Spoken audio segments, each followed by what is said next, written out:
కి స్వాగతం. రాహుల్ గాంధీకి దేశం గురించి ఏం తెలుసని బీజేపీ మెట్పల్లి పట్టణ అధ్యక్షుడు దొనకెల నవీన్ అన్నారు. బుధవారం విలేకరుల సమావేశంలో నవీన్ మాట్లాడుతూ కాంగ్రెస్ పార్టీ నాయకుల ఎంపీ ధర్మపురి అరవింద్ పైన విమర్శలు చేయడం సిగ్గుచేటని, రాహుల్ గాంధీని ప్రధాని చేయడం కోసం ముఖ్యమంత్రి రేవంత్ రెడ్డి తెలంగాణకు సీఎం కాలేడని, తెలంగాణ అభివృద్ధి మర్చిపోయి కాంగ్రెస్ కరప్షన్ గా మారిందని విమర్శించారు.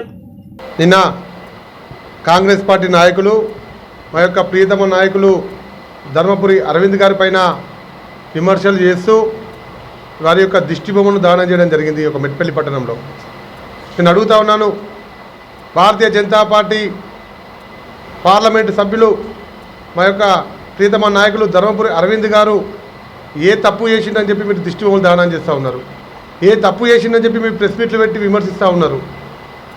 ఇవాళ వారు అన్నమాట ఏంది, మేము జగిత్యాలకు మా యొక్క నాయకుడు అయినటువంటి ధర్మపురి అరవింద్ గారు కేంద్ర విశ్వవిద్యాలయాన్ని తీసుకొస్తే అక్కడ ఉన్నటువంటి కాంగ్రెస్ ఎమ్మెల్యే డాక్టర్ సంజయ్ కుమార్ గారు 5 ఎకరాల భూమిని కేటాయిస్తే కేంద్ర విశ్వవిద్యాలయం ఏర్పాటుకు కేంద్రం నుండి ప్రభుత్వం వచ్చింది కాబట్టి 5 ఎకరాల భూమిని కేటాయించమని చెప్పారు.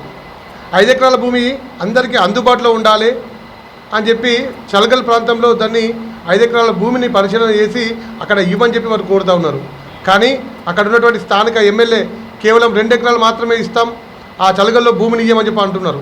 నేను అడుగుతా ఉన్నాను, ప్రభుత్వ భూమి ఇవ్వడానికి నీకు ఎందుకు మనసు పట్టలేదు? నీ సొంత భూమా, మీ తాతలు సంపాదించిన భూమిని అడుగుతున్నామా, మీ అయ్య సంపాదించిన భూములను అడుగుతున్నామా?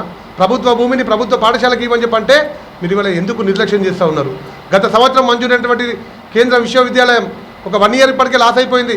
మళ్ళీ ఇప్పుడు స్టార్ట్ అయ్యే ప్రారంభంలోనే మళ్ళీ భూమి ఇవ్వమంటే మళ్ళీ 5 ఎకరాల భూమి ఇవ్వమంటే 2 ఎకరాలు ఇచ్చి ఇక్కడ విద్యార్థుల జీవితాలతో చెలగాటమాడుతూ ఉన్నటువంటి ఆ యొక్క ఎమ్మెల్యే తక్షణమే రాజీనామా అయ్యాలి.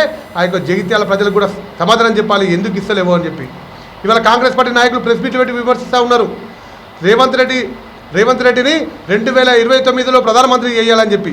రాహుల్ గాంధీకి ఏం తెలుసు? రాహుల్ గాంధీకి ఆయన దేశం గురించి తెలుసు తప్ప ఈ దేశం గురించి తెలియదు. అటువంటి వ్యక్తికి దేశ ప్రధాని చేయాలి, అందుకే రేవంత్ రెడ్డిని రాష్ట్ర ముఖ్యమంత్రిగా మేము గెలిపించుకున్నామని చెప్పి అంటున్నారు. రాష్ట్ర ముఖ్యమంత్రిగా రేవంత్ రెడ్డి రాహుల్ కోసమో ముఖ్యమంత్రి చేయలే, తెలంగాణ ప్రజల సంక్షేమం కోసం దృష్టి పెట్టాలి.